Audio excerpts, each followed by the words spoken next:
வணக்கம். இன்றைக்கி நம்ம என்ன பார்க்க போகிறோம்னு பார்த்தீங்கன்னா, இப்போ ரீசெண்டாக பார்த்தீங்கன்னா ட்ரெண்டிங்கில் விஜய் தான் இருக்காப்படி. இவர் அரசியலில் வெற்றி பெறுவாரா இல்லையா, அதை பற்றி தான் இந்த வீடியோவில் டீட்டெயிலாக சொல்ல போகிறேன்.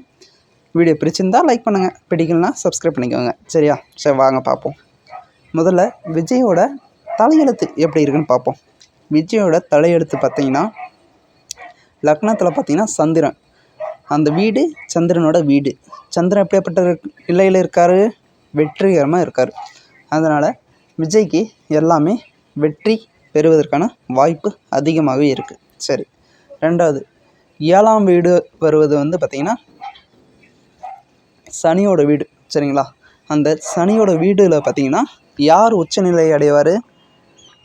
செவ்வாய் தான் உச்ச நிலையை அடைவார். அந்த செவ்வாய் எப்படி இருக்கார் பார்த்திங்கன்னா நீச்ச நிலைமையில் இருக்கார். அதனால் இவருக்கு எதிரின்னு ஒருத்தர் இருந்தால் கண்டிப்பாக அவர் இவருக்கு கீழே தாங்க. அதில் எந்த விதமான மாற்றமும் இல்லை. எந்த வகையிலும் இருந்தாலும் சரி, எதிரியை அழிக்கக்கூடிய நிலை தான் விஜயோட ஜாதகம். சரி, இந்த விஜய் எப்படி இவ்வளவு பிரபலமானார்? சினிமாவில் உச்ச நட்சத்திரமாக அடைய காரணம் என்ன அப்படின்னு பார்க்குறோட்டிக்கு பார்த்தீங்கன்னா, பொதுவாகவே ஒரு ஜாதகத்தில் மிக மிக மிக நல்ல ஸ்தானமாக சொல்லக்கூடிய 11வது இடம். இந்த 11வது இடமாக வருகின்ற சுக்கிரனோட வீடு. அந்த சுக்கிரனோட வீடு எப்படி இருக்குன்னு பார்த்தீங்கன்னா ஆட்சி நிலைமையில் இருக்குது. இந்த ஆட்சி நிலைமையில் மட்டும் ஏதாச்சும் ஒரு பாம்பு கிரகத்தோட, அதாவது சாயா கிரகத்தோட கூட்டணியில் இருந்தால் அவர் மிக பிரம்மாண்டமான புகழை அடைவார். இதுக்கு முன்னாடி பார்த்திங்கன்னா நம்ம தோனி ஜாதகத்தில் பார்த்திங்கன்னா இதே மாதிரி தான் இருக்கும். அதில் பார்த்திங்கன்னா ராகுவும் சுக்கிரனும் மிங்கிளாக இருப்பார். தோனியை பற்றி உங்களுக்கு சொல்லணுன்னா தேவையில்லை, எல்லாத்துலேயும் வெற்றி அவருக்கு எப்படி கிடச்சிருக்குன்னு உங்களுக்கே தெரியும். சரி, இப்போ நம்ம விஜயை மட்டும் பேசுவோம். விஜய் பார்க்குறோட்டிக்கு பார்த்திங்கன்னா 11வது இடம் சுக்கிரனோட வீடு. அது நல்ல நிலைமையில் இருக்குது, வெற்றிகரமான நிலைமையில் இருக்குது. அதனால் இவருக்கு பேரும் புகழும் ஈஸியாக கிடைச்சிருச்சு. அது மட்டும் இல்லைங்க, இன்னொரு கிரகமும் கூட்டணி வேணும். அந்த கிரகம் என்னென்னு கேட்டிங்கன்னா புதன். புதனும் சுக்கிரனும் ஒருத்தருக்கு நல்ல நிலையில் இருந்தால் கண்டிப்பாக அவர் சினிமா துறையில் உச்ச அடைவாருங்க. அதுதாங்க விஜய்க்கு நடந்திருக்கு, வேறு எதுவும் இல்லை. பொதுவாகவே பார்த்திங்கன்னா சுக்கிரனும் ஆட்சி, புதனும் ஆட்சி. அதனால் மிக பிரம்மாண்டமான உச்சத்தை அடைஞ்சிருக்கார். சரி, இப்படி இருக்கிறவட்டிக்கு இவருக்கு எப்படி அரசியல் ஈடுபாடு வந்தது? பொதுவாகவே பார்த்திங்கன்னா மக்களுடைய பேசக்கூடிய, அதாவது மக்களுக்கும் அவருக்கும் நெருங்கிய தொடர்பு இருக்கணும் அப்படின்ற ஒட்டிக்கு பார்த்திங்கன்னா அந்த நிலையில் இருக்கிறது எதுன்னு கேட்டிங்கன்னா, ஒன்று சனி பகவானும், இன்னொன்று சூரிய பகவான். சூரிய பகவானை பொறுத்த வரைக்கும் பார்த்திங்கன்னா இவருக்கு 12வது வீடு. சரிங்களா? வீட்டில் இருக்கார். ஆனால் இவருடைய நிலைமைக்கு பார்த்திங்கன்னா 2வது வீடு. ஆக சூரியன் 2ஆம் வீடு அதிபதி. சரியா? அதே மாதிரி சனியை பொறுத்த வரைக்கும் 7க்கும் சனி தான், 8க்கும் சனி தான். இந்த ரெண்டுமே பார்த்திங்கன்னா ஒரு செலவினத்தை கொடுக்கக்கூடிய இடத்துல தான் இருக்குது. ஸோ இவர் சினிமா துறையில் கூட பார்த்திங்கன்னா ரொம்ப டிபிக்கல்ட்டாக இருந்து தான், ரொம்ப அதாவது கீழே விழுந்து தான் டெவலப் ஆகிருப்பாப்படி. இவரை தூக்கி விடுறதுக்கு பார்த்திங்கன்னா நிறைய கஷ்டப்பட்டுருப்பாப்படி அவர் அப்பா. சரியா? இது நிறைய பேர் சொல்லியிருப்பாங்க. ஆனாலும் ரீசெண்டாக தான் இவருக்கு ஜெபிக்கக்கூடிய அமைப்பு இருக்குங்க. ஆனால் அந்த அமைப்பை அதாவது எடுத்து சொல்லி புரிய வைக்கிறதுக்கு ஆள் வேணும். அப்படி இருந்தால் மட்டும்தான் இவர் ஜெயிப்பார். சரியா? இப்போ சனி பார்த்திங்கன்னா 12வது வீட்டில் இருக்கார். கண்டிப்பாக மக்களுக்கு இவருக்கு நிறைய செய்யணும். செஞ்சால் மட்டும்தான், அதாவது அரசியலுக்கு வராதுக்கு முன்னாடி இவர் நிறையா செய்யணும். செஞ்சால் மட்டும்தான் இவர் வெற்றி வகை சூட முடியும். ரெண்டாவது பார்த்திங்கன்னா அரசியலுக்கு இவர் சும்மா இல்லைங்க. அரசியலில் நிறைய செலவு பண்ணணும். சரிங்களா? என்னை பொறுத்த வரைக்கும் பார்த்திங்கன்னா இவருக்கு செலவு நிறைய ஆகும். அரசியலாக இருந்தாலும் சரி, மக்களுக்கு செய்கிறதா இருந்தாலும் சரி, எல்லாமே செலவில் தான் நிறைய இருக்குது. சரி, லாபகரத்தில் என்ன இருக்குதுன்னு கேட்டிங்கன்னா, லாபகரம்ன்ற வார்த்தையில் முடிகிறது சினிமா துறை தான் இவருக்கு லாபகரமாக இருக்கும்.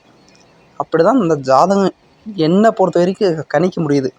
ஏன்னா 12வது வீடுன்றது செலவு ஸ்தானத்தை குறிக்கும். அந்த 12வது வீட்டில் அதிபதி பார்த்திங்கன்னா சனி. அந்த சனி பார்த்திங்கன்னா 7வது வீடு. 7வது வீடு பார்த்திங்கன்னா செவ்வாய் நீச்சம். இப்படி எல்லாம் சுற்றி முற்றி பார்க்குற ரொட்டிக்கு பார்த்திங்கன்னா இவர் அரசியலில் வெற்றி பெற கொஞ்சம் சினிமா துறையில் வெற்றி பெற்றதை விட அரசியல் துறையில் வெற்றி பெறுவது கொஞ்சம் கடினமாக தான் இருக்கும்.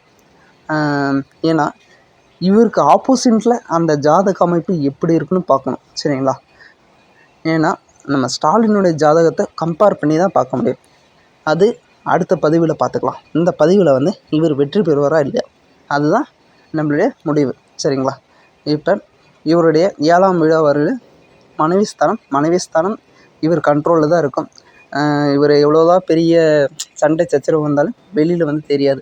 அதுக்கு காரணம் 7ஆம் இடம் வீக்காக இருக்குது. அதனால் எந்த சண்டை சச்சரவும் வெளியில் தெரியல. இவர் ஒரு நல்ல மனிதனாக காட்டுது, சரிங்களா? அதே மாதிரி 8ஆவது வீடு குரு உட்கார்ந்ததுனால வந்து அவருக்கு எந்த விதமான தீய வலிக்கும் வந்து அவர் வந்து வெளிப்படையாக காட்டலை, சரிங்களா? அவர் சமுதாயத்தில் வந்து ஒரு நல்ல மனிதராக தான் காட்டுது. அதுக்கு காரணம் இந்த குரு தான். சரி, இப்போ இவர் அரசியலில் வெற்றி பெறுவாரா இல்லையா? 11ஆவது வீடு வந்து சுக்கிரனோட வீடு ஒன்று. அதே மாதிரி 10ஆவது இடம் வந்து சூரியனோட உச்சமடைகின்ற வீடு. ஆனால் அந்த 10ஆவது வீடு பார்த்திங்கன்னா செவ்வாயோட வீடு. செவ்வாய் வந்து பார்த்திங்கன்னா கொஞ்சம் வீக்காக தான் இருக்கார், சரிங்களா? ஆனால் செவ்வாய்ன்றதும் பார்த்திங்கன்னா கொஞ்சம் வீக்காக இருக்கிறதுனால வந்து செவ்வாயை பலம் பண்ணுறதுக்கு வந்து சந்திரன் வேணும், சரிங்களா? அதனால தான் சந்திரனோட திசையில் சந்திரனோட தசாபதி வர காலகட்டத்தில் வந்து இவர் அரசியலில் என்ட்ரி ஆகிறார். சரி, இப்போ இருக்கிற காலகட்டத்தில் பார்க்குற ரொட்டிக்கு பார்த்திங்கன்னா இவருக்கு வந்து கண்டிப்பாக யாராச்சும் ஒரு பெரிய கூட்டணி அமைத்தால் இவர் வெற்றி ஆகிறதுக்கான வாய்ப்பு அதிகங்க, சரிங்களா? எப்படி சினிமா துறையில் அவங்க அப்பா தூக்கி விட்டாரோ அதே மாதிரி இன்றைய காலகட்டத்தில் ஏதாச்சும் ஒரு பிரபலமான கட்சி கூட இவர் கூட்டணி வைத்தார்னால் கண்டிப்பாக இவர் வெற்றி வாகை சூட முடியும்.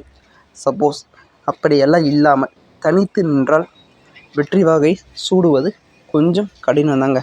ஒரு எதிர்க்கட்சி தலைவர் ஆகுவதற்கான வாய்ப்புகள் உண்டு. அப்படியே வெற்றி பெற்றாலும் 1-2 முன்ன பின்ன தான் இருக்குமே தவிர ஃபுல்லாக வந்து முடிவதற்கான வாய்ப்பு இல்லை. ஏன்னா அது மாதிரி தான் இவருடைய ஜாதக கட்டம் அமைந்திருக்கு. சரி, கடைசியில் என்னதான்ப்பா சொல்ல வரேன்னு கேட்டிங்கன்னா, அரசியலில் ஜெயிப்பதற்கு ஏதாச்சும் ஒரு தூண்டுகோல் வேண்டும். அப்படி தூண்டுகோல் இருந்தால் மட்டுமே இவர் வெற்றி பெற முடியும். இல்லை என்றால் வெற்றி பெறுவது மிகவும் கடினம். மீண்டும் அவர் என்ன நினைக்கிறாரோ அதுதான் நடக்கும், சரிங்களா?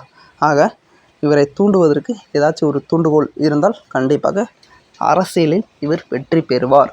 இல்லை என்றால் அரசியலில் இவர் வெற்றி பெற மாட்டார்.